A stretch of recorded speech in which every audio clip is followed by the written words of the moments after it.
Morning, everybody. So this short video is going to be about evaporator startup.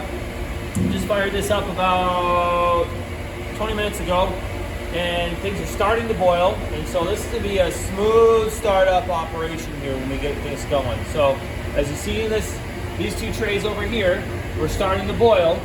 So as we'll come around the evaporator,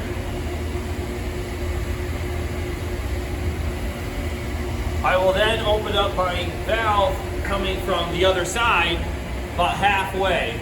So that'll start running sap, colder sap, towards the front, pushing my boil towards the front of the pan, which is what we're going to draw off in this setup.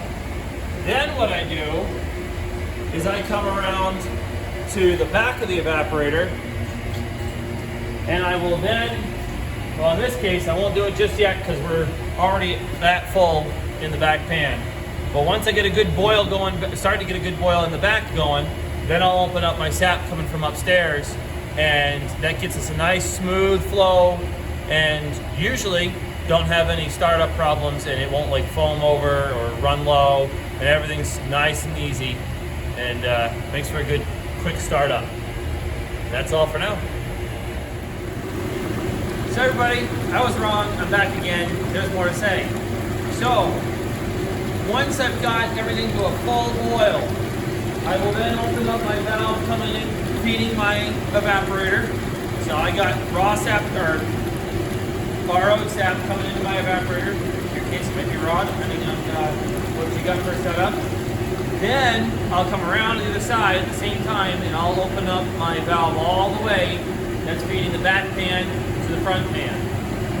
So now I've got a full boil, everything's flowing, all my valves are open, and this means that once I'm up to temperature here, you can come over here and see the temperature. I get my camera lady to come around here.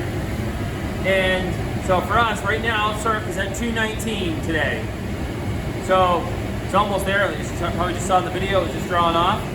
And what this does is I get all my heavier syrup is now pushed over to the front.